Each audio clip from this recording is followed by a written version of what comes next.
Así inicia Es Noticia, noticia en profundidad. Qué placer acompañarles. Soy Tatiana Pérez, les saludo desde nuestra sede central en Caracas, en Venezuela.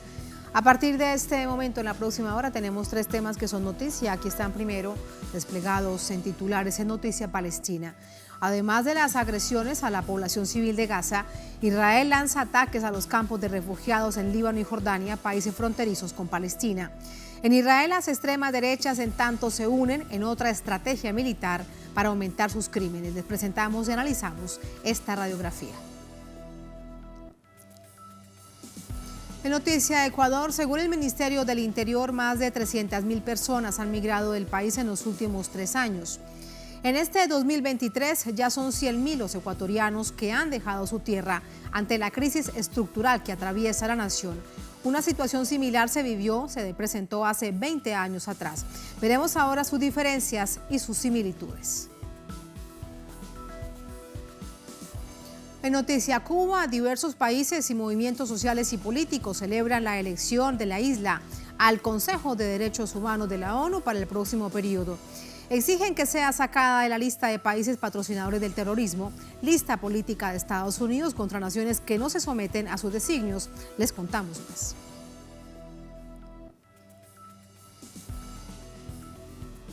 En Noticia, que así comienza. Bienvenidos, bienvenidas.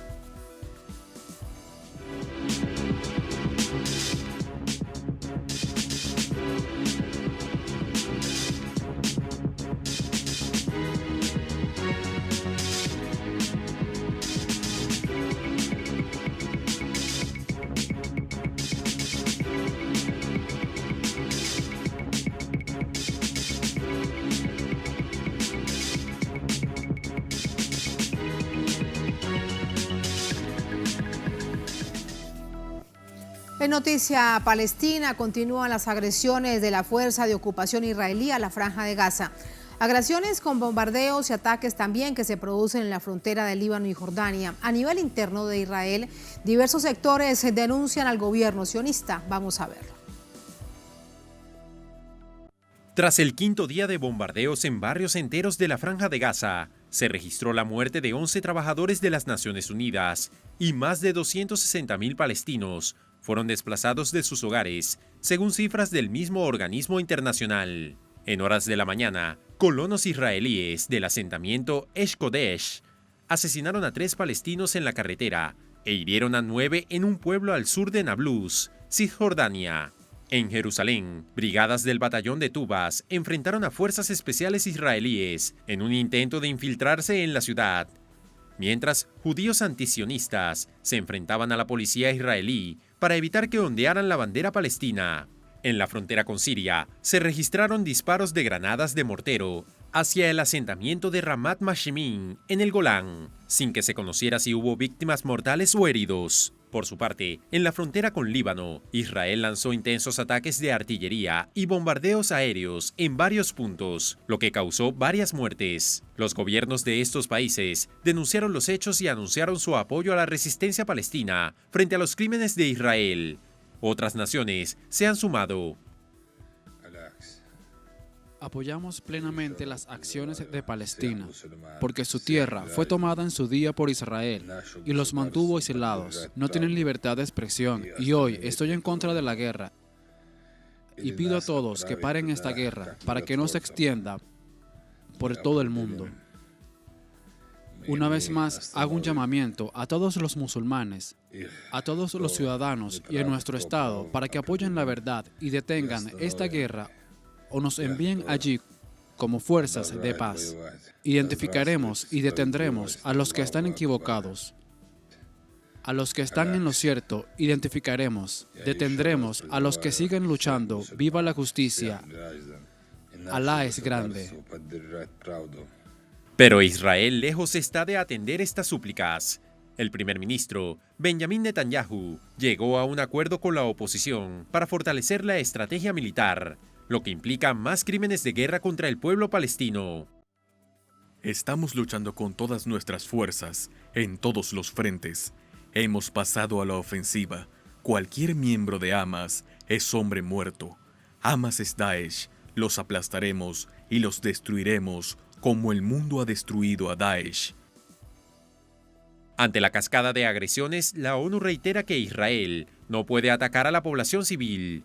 Este miércoles, el secretario general del organismo exigió el respeto al derecho internacional humanitario.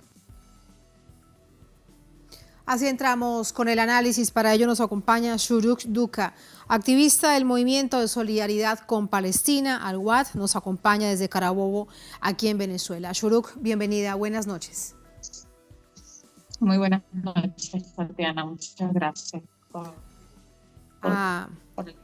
a ti, muchas gracias por acompañarnos. Shuruk, primero quiero conocer tu análisis, tu evaluación acerca de cómo se han comportado los distintos gobiernos árabes con respecto a esta situación. Veíamos hoy cómo se publicaba una comunicación que sostuvieron el gobierno de Irán con el gobierno de Arabia Saudita, en el que se acompaña a la causa palestina, el que se exige a Israel que se detenga el ataque contra la población civil. Para citar este ejemplo, hay otros. ¿Cómo los observas?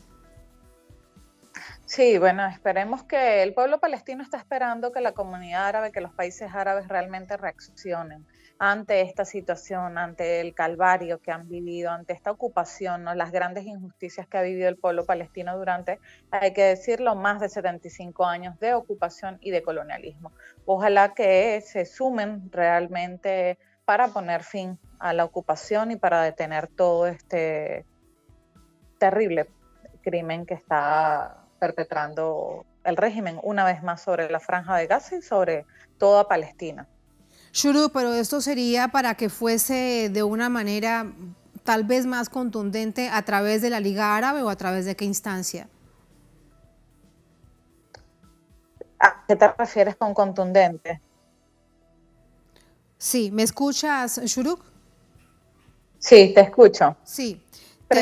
Te pregunto, pero para que esto realmente tenga un efecto, ¿qué debería suceder? Por ejemplo, a través de la Liga Árabe, te pregunto. Realmente no solamente a través de la Liga, el mundo entero y los países árabes deben de hacer un embargo al régimen de ocupación, al régimen sionista israelí. Es hora de que se boicotee, se desinvierta y se sancione de una vez por todas. Y una de las sanciones principales que debe acatar y debería acatar el mundo entero, no solamente la Liga Árabe, es el embargo militar al régimen ocupante israelí. Pero esto pasaría entonces por Estados Unidos y olvidémonos que Estados Unidos lo vaya a hacer. Si es su gran aliado, su gran protector, hay una enorme impunidad de Israel producto de esa protección de Estados Unidos. Claro, bueno, pero es importante que la comunidad internacional realmente reaccione. Sé que puede pasar como utópico, ¿no? Quizás esperanzador pudiese ser lo que ha sucedido durante años tras años, 7 décadas, el que el pueblo palestino ha estado esperando y ha gritado de todas las formas que se atienda y se acate la situación de limpieza étnica, de exterminio, de genocidio, de ocupación, de colonialismo, de apartheid, de robo de tierras, de quema de olivos, de asesinatos, de profanación a lugares santos, y el mundo ha permanecido en silencio. Pero y es muy lamentable, tiene que de una vez por todas hacer el llamado a la acción al mundo a acatar esta situación para que se termine de una vez por todas. Porque de hecho uno no observa que haya un límite para Israel. Mira, por ejemplo, lo que ha dicho durante esta jornada después de que se anuncia esta coalición de las extremas derechas con el partido de la oposición.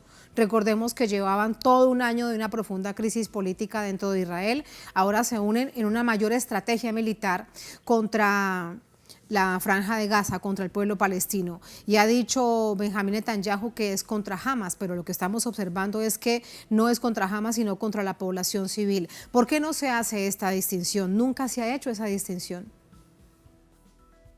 No, realmente no se ha hecho ninguna distinción. Lo que se ha hecho es deshumanizar al pueblo palestino. El mundo lamentablemente normalizó el martirio de los palestinos y han deshumanizado al pueblo palestino, lamentablemente. Eso es lo que sucede, hay que decirlo, hay que recordarle a todos aquellos que nos escuchan que este problema, esta guerra que se está desatando hoy, que es muy lamentable, se remonta a hace 7 décadas. 7 décadas de las cuales son cómplices todos aquellos que, recuerden, votaron en las Naciones Unidas para la partición de Palestina, que cometieron ilegalidades y que han permitido al régimen israelí que durante 75 años viole la legislación internacional. Ellos no tienen límites, lamentablemente. Sabemos que el régimen sionista posee armas de destrucción masiva, armas nucleares.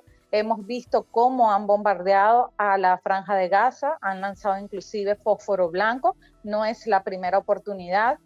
La situación de la infancia palestina de Gazatí específicamente es bárbara, es terrible, pero nadie habla de los niños palestinos, solamente se abocan a puros falsas noticias que hacen rodar por ahí, porque sabemos también quiénes están realmente detrás de los grandes medios internacionales, y es el lobby sionista internacional, el lobby sionista mundial, y el llamado es a que las personas abran los ojos. Creo que 75 años bastan para que no se vuelva a repetir un holocausto en el mundo. La humanidad tiene que buscar las soluciones, pero sí, es lamentable, hay que decirlo, la paz se consigue con justicia. Sin justicia no puede haber paz. Y hoy lo que estamos viendo en Palestina es consecuencia de 75 años de silencio, de exterminios y de grandísima impunidad hacia el régimen sionista.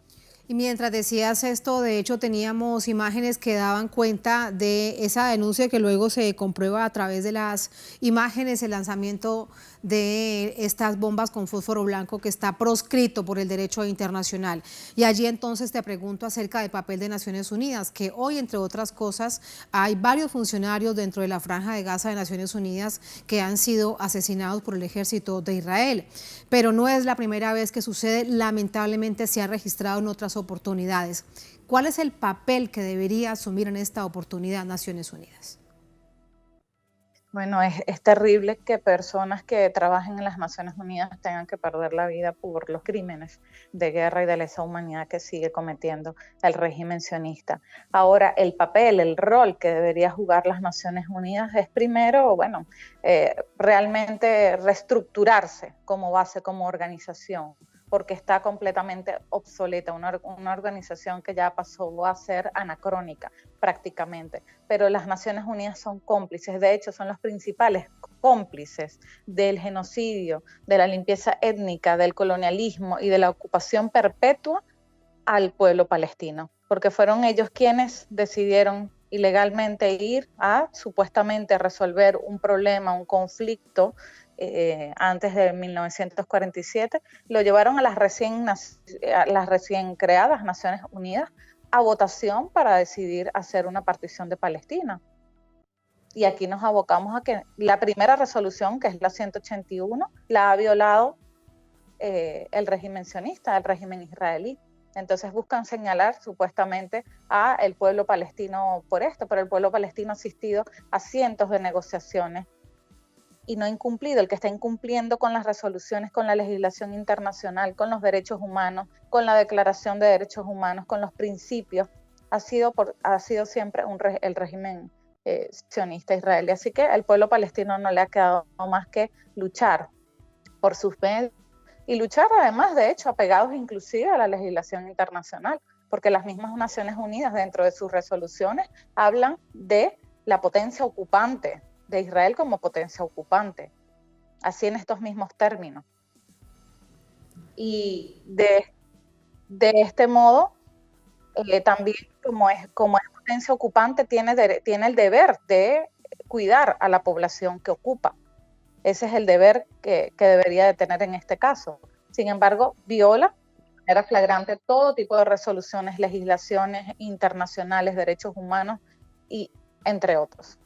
Además de Estados Unidos, que ya bien sabemos cómo actúa, de hecho, fíjate las declaraciones de Biden, además del expresidente Donald Trump, como política exterior está clarísimo que el lobby sionista está entre republicanos y demócratas bien repartido con sus miles y millones de dólares, pero también ahora el papel de la Unión Europea.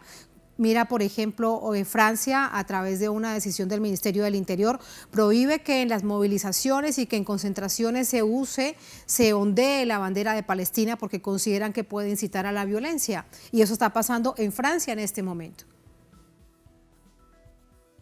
Bueno, eso es terrible y está sucediendo también en Alemania desde hace, este año la represión ha sido terrible. Recordemos además que el 2023 ha sido de los años más mortíferos para el pueblo palestino, específicamente también para Cisjordania, los mártires que han caído en Cisjordania, en la Palestina ocupada.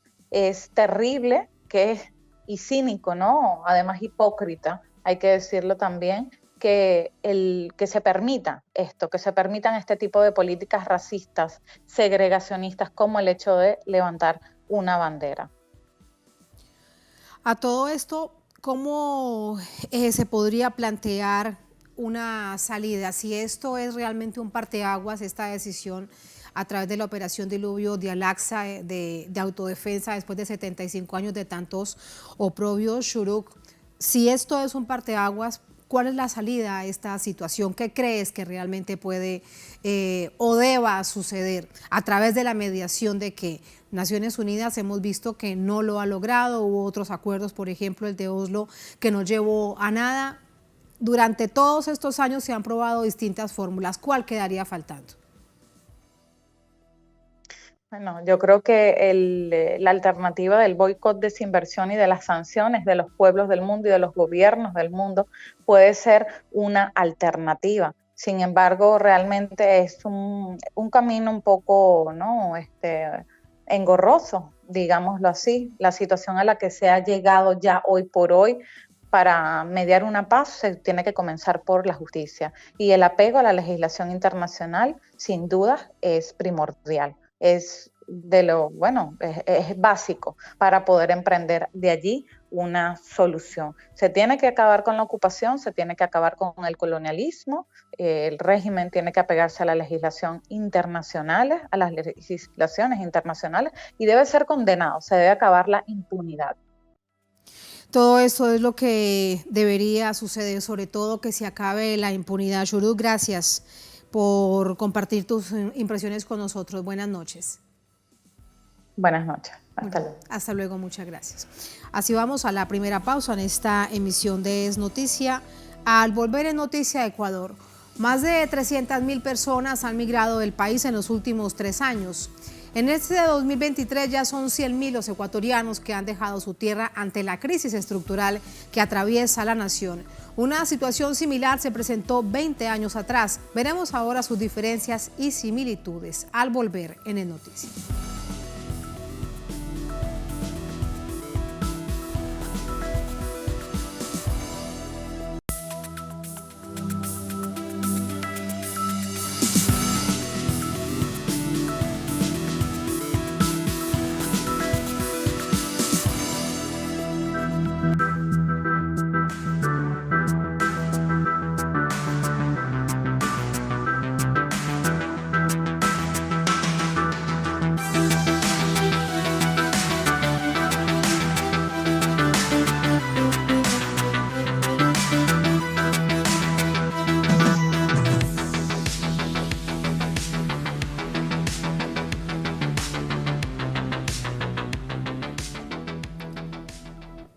En Noticia Ecuador, según datos oficiales, ya son 100.000 las personas que han migrado sin retorno este 2023. En tanto, ciudadanos afirman que esta ola migratoria se debe al alto índice de violencia, inseguridad y crisis económica. Vamos a verlo. Los últimos 3 años han marcado una crisis triple en Ecuador: política, económica y desigualdades sociales. Esto se ve reflejado en la ola migratoria desde principios de 2021. Según datos del Ministerio del Interior, en 2021, 81.000 personas migraron por medios regulares como aeropuertos. El año 2022 cerró con un aproximado de 108.000 ecuatorianos que dejaron su país. A esta cifra se le suma un estimado de por lo menos más de 29.000 personas que salieron del país por medios irregulares, como el tapón del Darién. Mientras tanto, a 2 meses de cerrar el año, la tasa de migración ya superó la barrera de los 100.000 en 2023. Entre las razones de esta masiva migración se encuentra la pandemia por la COVID-19 en 2020, que por su mal manejo sanitario y el abandono del sistema de salud agravó las condiciones sociales y económicas. A esto se sumó el aumento en la tasa de desempleo y la inflación, el riesgo que implica cruzar la selva del Darién para tratar de llegar a Estados Unidos. Es la clara expresión de esta crisis. La idea de nosotros es avanzar, porque uno viene con un sueño, porque yo en Ecuador verdaderamente tenía trabajo, pero ganaba $15 y trabajaba 11 horas, entonces, y $15 no nos aguantaba para comer en un día. A esta crisis se le suma el alto nivel de inseguridad, que posicionan al país entre los más violentos de la región, en el que figuras políticas son el principal objeto de ataque. A través de sus redes sociales, el expresidente Rafael Correa calificó la salida del país de 300.000 personas en los últimos 3 años como una tragedia y denunció que este hecho beneficia a los causantes de la crisis, ya que se trata de un número de ecuatorianos que no asumirán su derecho al voto en las elecciones presidenciales. En tanto, el 47% de la población ecuatoriana asegura que migraría de tener los recursos económicos, de acuerdo a la Consultoría Interdisciplinaria en Desarrollo. Estas cifras se asemejan al mayor éxodo de migrantes en la historia del país del año 2000, cuando 164.000 ecuatorianos se quedaron en el extranjero, según datos de la Dirección Nacional de Migración. Información que se registra, que se presenta a través del Ministerio del Interior, que se hace pública a solo 4 días de la segunda vuelta presidencial, así que se da en un contexto muy complejo político electoral. De esto le preguntamos a nuestra corresponsal en Quito, Elena Rodríguez. Hola Elenita, muy buenas noches. ¿Alguna reacción, algún comentario de los sectores políticos a este informe? Adelante. Hola Tati, muy buenas noches. Así es, en los últimos 3 años se ha disparado el número de personas que han dejado el país en búsqueda de mejores días. Muchos han sido cautivados por los llamados coyoteros que les ofrecen arribar a Puerto Seguro a cambio de exorbitantes cantidades de dinero. Y me preguntabas cuál ha sido la reacción de los políticos hablando ya en clave electoral. Bueno, los candidatos, tanto Luisa González como Daniel Noboa, han fijado también su discurso en aquellos que quieren salir a buscar mejores días en el exterior. Pues son muchos, como ustedes ya ven, hay una encuestadora que revela que el 40% de los encuestados revela que quisiera salir si tuviera las condiciones económicas para hacerlo. Así lo dictamina también la crisis económica que se atraviesa en este país suramericano y la violencia que se vive a diario. Expertos aseguran que esta nación suramericana vive su tercera ola de migración. Hasta septiembre, ya lo decían ustedes, según cifras del Ministerio del Interior, alrededor de 100.000 ecuatorianos han dejado este país y no han retornado. Esto según las cifras oficiales, pues debemos también indicar que hay un subregistro de aquellos que no necesariamente salen por aeropuertos o por las fronteras regulares. Salen con rumbo a Estados Unidos, pero para llegar a ese destino tienen que atravesar la selva del Darién fronteriza entre Panamá y Colombia. Lo escuchaban también en el reporte.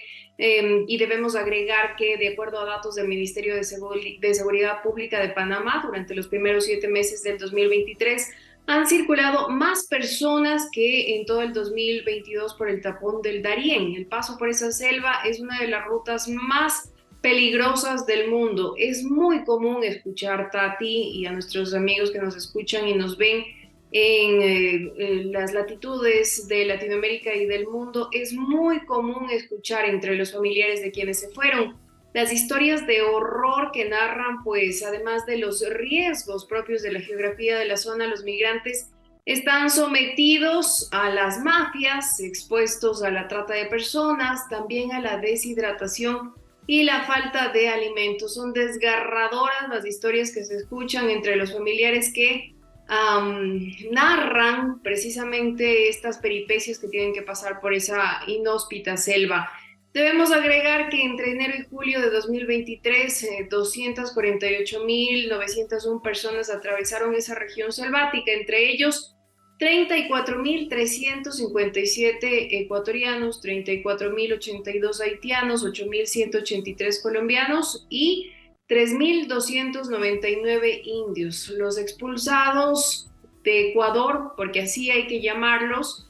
Los expulsados de su país salen por falta de oportunidades, por el cobro de extorsiones, de estas llamadas vacunas de quienes operan de forma mafiosa y piden a cambio de tranquilidad, de ofrecer supuesta seguridad, cantidades de dinero para que ellos puedan trabajar, porque debemos decir que así operan las mafias. Las mafias no les dejan continuar con sus negocios si es que no dan cantidades de dinero a cambio. La anterior ola de éxodo ecuatoriano fue en la década del 2000 por la crisis financiera, también, ojo con este dato, protagonizada por Guillermo Lasso, quien era un actor importante en el gobierno del entonces presidente Yamil Maguad, era el superministro de Economía. En ese entonces, España e Italia se configuraron como dos importantes países de destino. Esta etapa se extendió hasta 2008. Y es importante decirlo también, el entonces presidente Rafael Correa impulsó varias iniciativas, más bien para que los migrantes ecuatorianos puedan retornar a su patria. Hasta aquí el informe, Tati. Bien, lo recordamos, ahora lo profundizaremos más con el análisis, aprovechando además que este informe se da a 4 días de las elecciones de la segunda vuelta presidencial, así que pregunta electoral Elenita, ¿cómo va la logística de este proceso electoral? La logística avanza a partir de esta noche. Las Fuerzas Armadas, los militares que en total suman alrededor de 50.000 se han desplegado en todos los recintos electorales. Esto ha obligado a que estas escuelas y colegios que se utilizarán como instalaciones electorales, como instalaciones que acogerán a todos los actores involucrados en las elecciones, se suspendan las clases, es decir, desde mañana no habrá actividades académicas en Ecuador, sobre todo en los recintos que han sido escogidos como recintos electorales. Según el Consejo Nacional Electoral, tanto la seguridad con las medidas que han desplegado como la operatividad y los dispositivos técnicos, logísticos, están a punto para que en Ecuador se lleven adelante las elecciones. Hoy la presidenta del Consejo Nacional Electoral, Diana Tamaín, dijo que el 99% del proceso en el exterior está garantizado y que ya todo está a punto para que la jornada de elecciones que se espera se lleve adelante este domingo, se lleve también con normalidad. Muchísimas gracias. Bueno, pues que sea una jornada tranquila, la del próximo domingo en medio de tan situación convulsa. Gracias, Elenita. Hasta mañana. Eso esperamos todos. Hasta mañana. Hasta mañana. Vamos con el análisis. Para ello nos acompaña Hernán Reyes, analista social, analista político, profesor universitario. Nos acompaña también desde Quito, en Ecuador. Profesor Reyes, bienvenido. ¿Cómo está? Buenas noches. Muy buenas noches, muchas gracias por la invitación. Un saludo a la audiencia de Telesur. Muchas gracias. Profesor Reyes, ¿qué recuerda usted de esta crisis de la que hoy también se ha rememorado, lo decía entre otras cosas el expresidente Correa y otros actores políticos en el país, de este fenómeno migratorio que se está viviendo hoy al de hace 20 años? Bueno, Ecuador ha tenido a lo largo de la historia, en el siglo XX, varios procesos de migración. Inicialmente en la década de los 60, 70 hacia Estados Unidos, todavía procesos bastante controlables, llamémoslo así. De todas formas, en términos culturales, esto se relaciona con el famoso sueño americano que empezó no solamente a afectar a Ecuador, sino a varios otros países. Sin embargo, en la década de los 90, producto del feriado bancario, también se suscitó casi una primera estampida, ya producto de la desesperación de miles de ecuatorianos que no encontraban la posibilidad de encontrar el sustento acá en el país. En el año 2000, en la década de los 2000 también se pasó aquello y se generó todavía un proceso más complicado con la dolarización, donde hubo personas que perdieron muchísimos años de su vida que los habían materializado en ahorros y que finalmente fueron licuados en el sistema bancario. Entonces, hay causas económicas como las que está viviendo el país, falta de empleo, no despega la economía, no llegó nunca famosa inventada inversión extranjera que el gobierno de Lasso tanto anunció. Hay razones de carácter cultural que todavía se mantienen y que lamentablemente no han sido abordadas a profundidad y que hace que mucha gente prefiera dejar lo propio, dejar el territorio y embarcarse en aventuras que son muy complicadas. Y por supuesto hay razones sociales estos últimos 2 años fundamentalmente ligadas a las extremas expresiones de violencia que cotidianamente viven los ecuatorianos y que finalmente les obligan a migrar. Sí, profesor Reyes, nos recordaba nuestra corresponsal en Quito, Elena, que hace 20 años una figura también de este momento política era el superministro de Economía, que es el hoy presidente del país, Guillermo Lasso. ¿Qué hizo él hace 20 años con respecto a este hecho?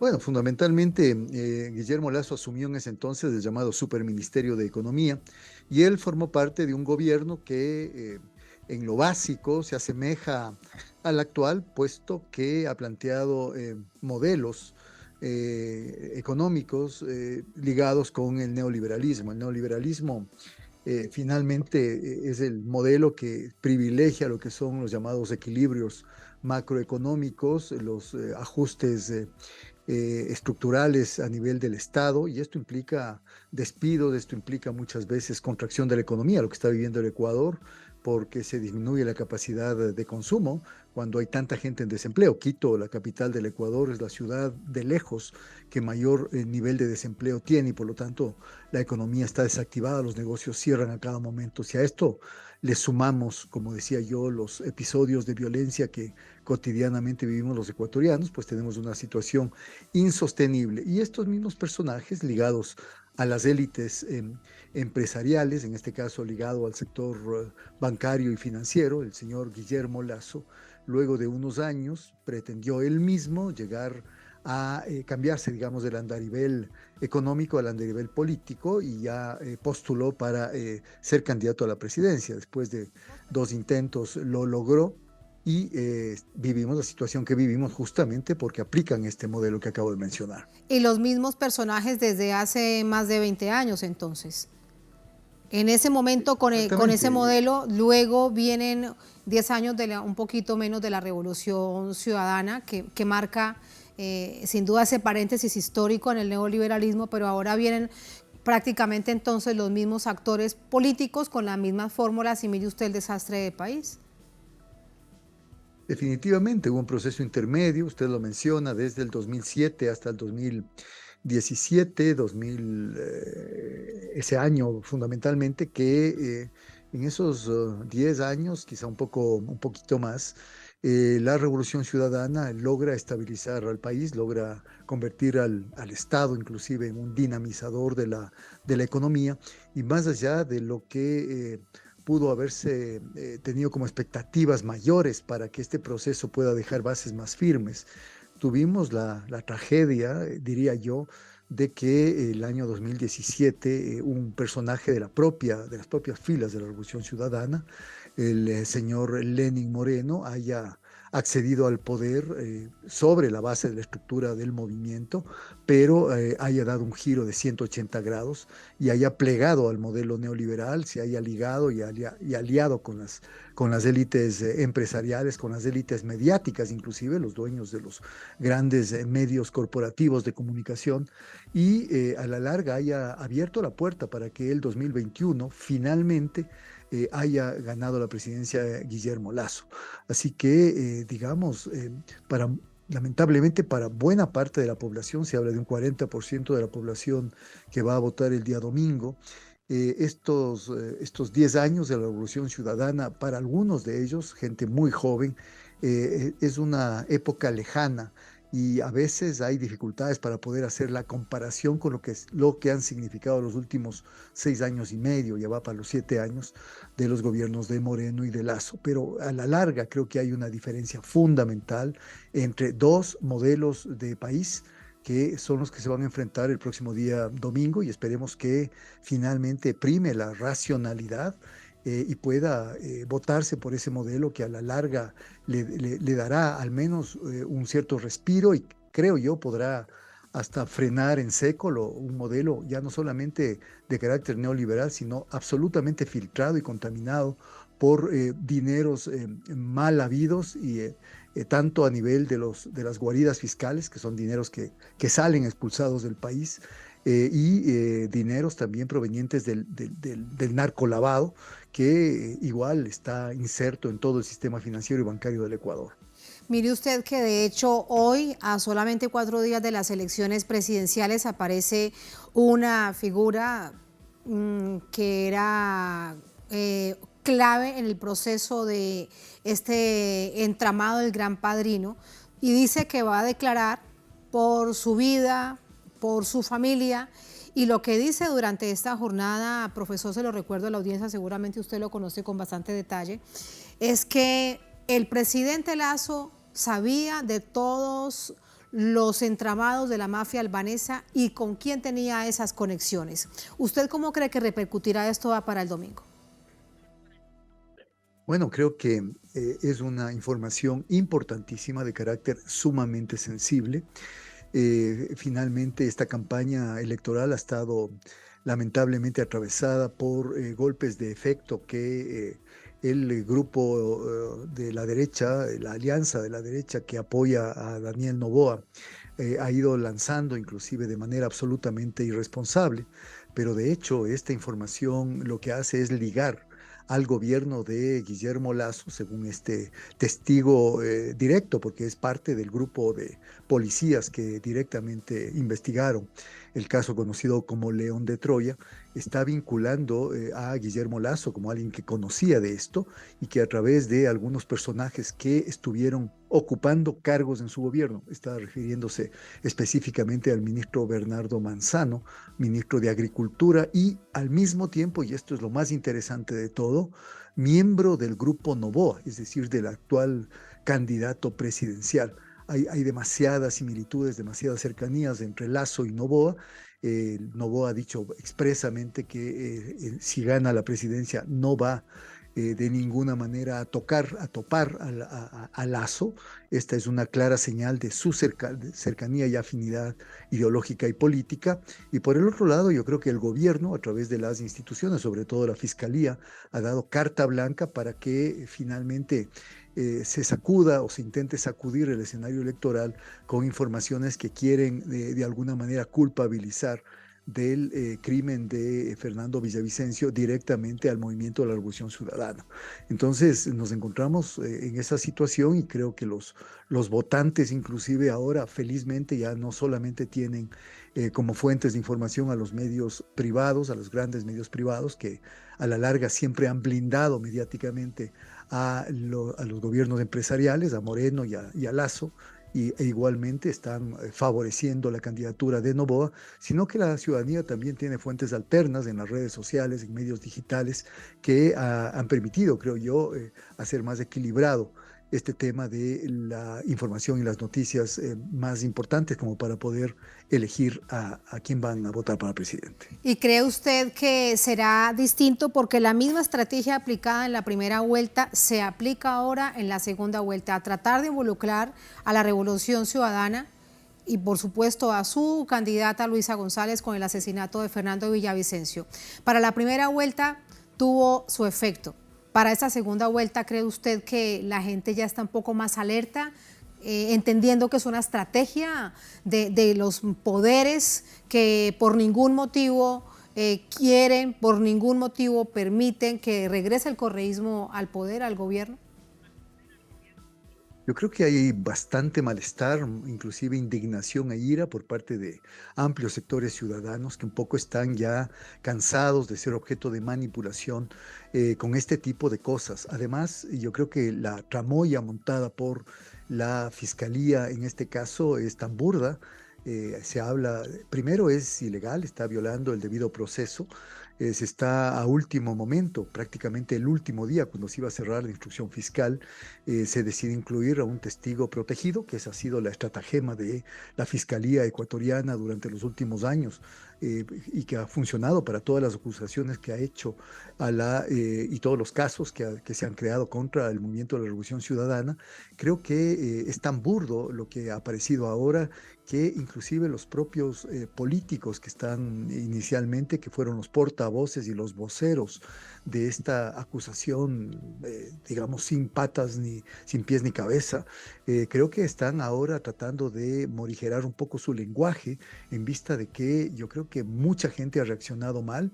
Creo que ha sido una estrategia bastante contraproducente, porque luego del asesinato de Fernando Villavicencio, que fue quizá el golpe más demoledor que hubo a la posibilidad de que la candidata de la Revolución Ciudadana gane en primera vuelta, yo creo que la gente ahora ya no come cuento, como se dice acá en Ecuador, tan fácilmente como se lo hacía antes. Entonces, me parece que la cuestión, más aún las tendencias que se han dado a conocer en los últimos días respecto a ambas candidaturas, muestran un estancamiento, inclusive un cierto retroceso en la candidatura de Daniel Noboa, que les llevaba aparentemente semanas anteriores bastantes puntos de diferencia, al menos puntos significativos, 6, 7, 8, hasta 10 se hablaba, y ahora está prácticamente, se está hablando aquí, las últimas cifras hablan de un empate técnico entre los dos candidatos. Esto quiere decir que ya el impacto ha sido muchísimo menor, dado también la reacción rápida que ha tenido el sector de la Revolución Ciudadana, e inclusive gente que no es de la Revolución Ciudadana, gente que no ha sido afín al correísmo, pero que ya públicamente ha expresado su malestar y su indignación por este tipo de jugadas absolutamente al margen de la política, y que definitivamente lo que hacen es mostrar el lado oscuro, digamos, de la otra candidatura. El lado más oculto, además de la extrema derecha y de estos poderes oscuros también que mueven hilos que no se ven, pero que de alguna manera se van notando. Con lo que conversábamos ya, y le preguntaba, profesor, lo que ha dicho este ex uniformado, vamos a revisarlo, si le parece, un pedacito de lo que hay a través de las redes sociales para que nuestra audiencia lo comprenda mucho mejor.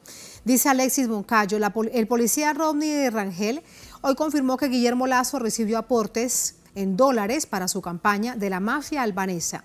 Asimismo, la designación de Bernardo Manzano en el Ministerio de Agricultura, la colocación de personas en puestos de aduanas y Banecuador habrían sido parte de los acuerdos con la mafia. Escuchamos parte de ello. La relación entre Bernardo Manzano con la mafia albanesa parte de que uno de los ¿qué se puede decir?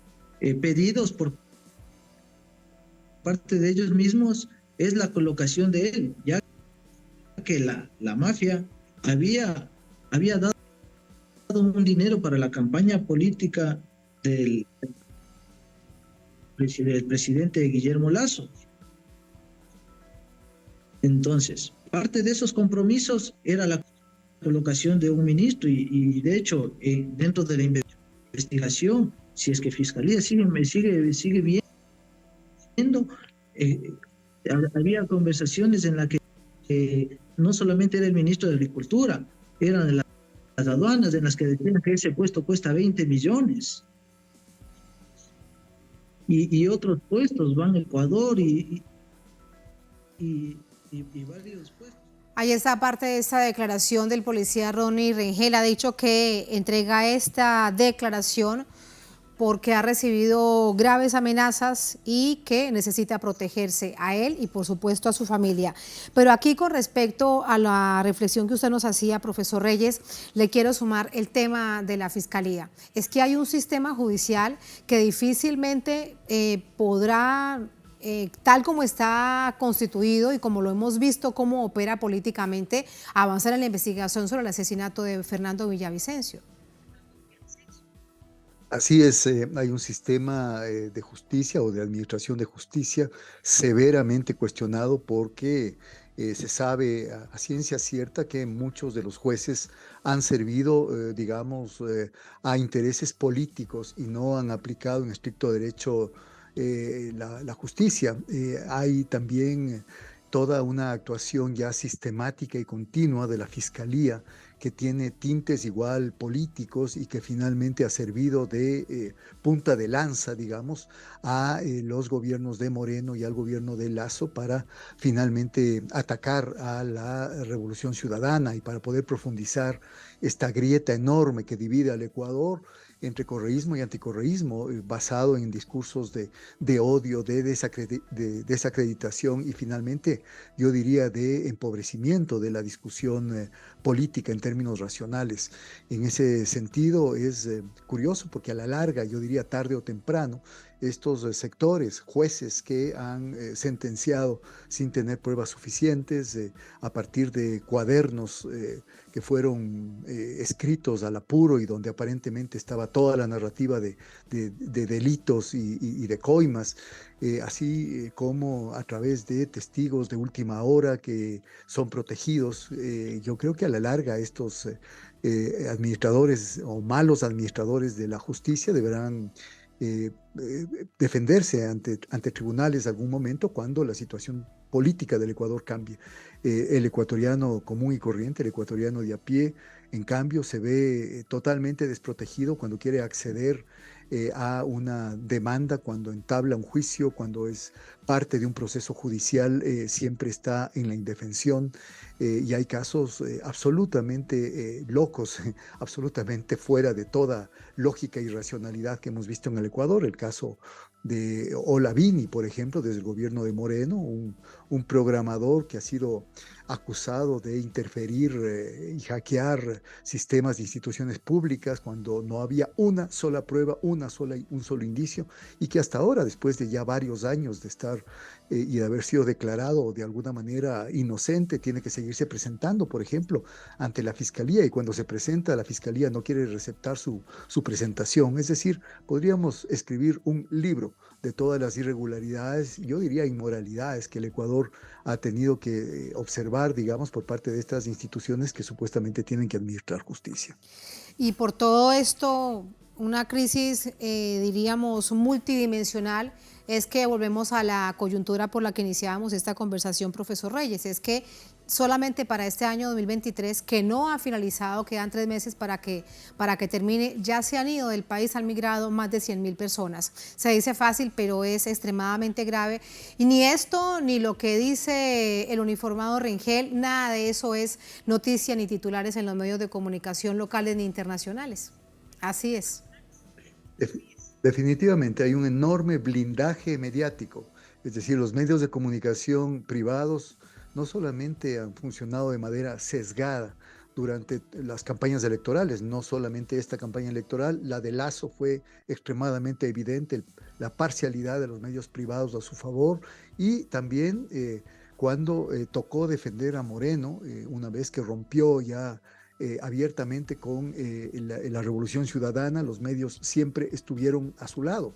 No nos olvidemos que Moreno, a pocas semanas de acceder al poder, invitó a los propietarios de los grandes medios privados, se fotografió con ellos en Carondelet y con eso selló un pacto que finalmente sería el que logró que se mantenga en el poder, inclusive en situaciones extremadamente conflictivas, como fue la protesta, la revuelta popular masiva que hubo en octubre del 2019, de varias semanas de gente en todo el país protestando por las medidas económicas de Moreno, y lo mismo cuando en junio del 2022 se dio otro enorme levantamiento popular indígena contra Guillermo Lasso. Los medios de comunicación, lamentablemente desde hace mucho rato, desde el propio gobierno de Rafael Correa, los medios privados se convirtieron en actores políticos y han incidido de manera extremadamente clara y significativa, no solamente en los procesos electorales, sino también cuidando, blindando, protegiendo a esos sectores empresariales y atacando a los opositores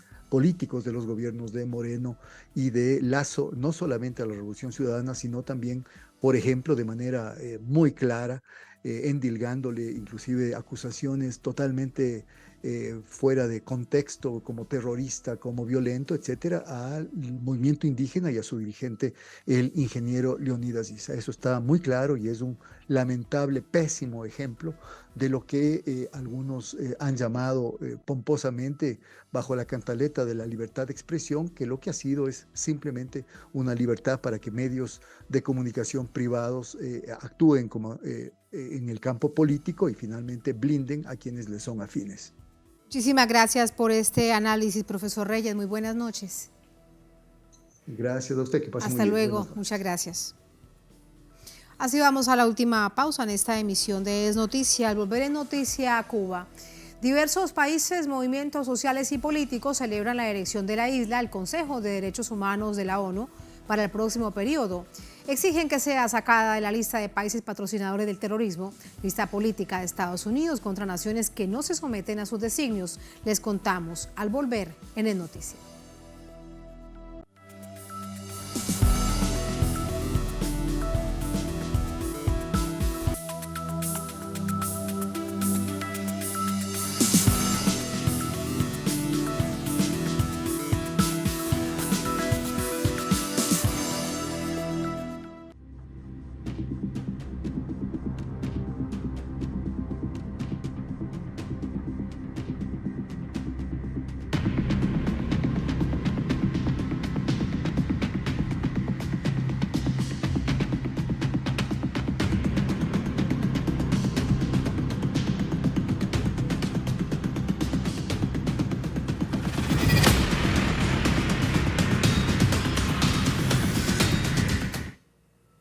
En Noticia Cuba, gobiernos y personalidades internacionales han reaccionado ante la integración de Cuba al Consejo de Derechos Humanos de la ONU al ser reelecta con 146 votos a favor. Vamos a verlo. A través de un comunicado, el gobierno cubano señaló que la inclusión en el Consejo de Derechos Humanos es un reconocimiento de la comunidad internacional a la labor humanista de la revolución. La nación caribeña asumirá como miembro del organismo para el periodo 2024-2026. El presidente de Cuba, Miguel Díaz-Canel, publicó en su cuenta en la red social X: Cuba electa por sexta ocasión para integrar el Consejo de Derechos Humanos de la ONU, un lugar ganado practicando la solidaridad, la cooperación, el respeto a la dignidad y el derecho de todos los pueblos del mundo a vivir en paz. En paralelo, el viceministro de Cultura de Cuba, Fernando León Jacomino, comenta: nos eligieron por sexta vez miembros del Consejo de Derechos Humanos de la ONU y La Habana lo celebra en el Salón Rosado de la Tropical, con Michael Blanco y su salsa mayor. El canciller venezolano Iván Gil señaló: buenas noticias para América Latina y el Caribe. La hermana República de Cuba ha sido elegida miembro del Consejo de Derechos Humanos de la ONU para el periodo 2024-2026. Su voz y voto defenderá nuestras luchas por justicia social y respeto a los derechos humanos. Ejemplo de lo anterior es la participación de Cuba en el proceso de diálogo entre el gobierno colombiano y con el Ejército de Liberación Nacional. Pese a las diligencias de Cuba por ofrecer su territorio para los procesos de paz de otros pueblos, Estados Unidos incorporó al país en su lista de países patrocinadores del terrorismo durante el gobierno de Donald Trump en 2020. La isla ya había estado en la lista por no someterse a las políticas norteamericanas y resistir a un criminal bloqueo que se mantiene, que se profundiza y que cumple 60 años. Cuba reelecta para el periodo 2024-2026 como parte del Consejo de Derechos Humanos de Naciones Unidas en Ginebra, una decisión que ha sido aplaudida por miles en el mundo. Así ponemos punto final a esta emisión de Noticia. Un placer. Hasta mañana. Sigan con nosotros.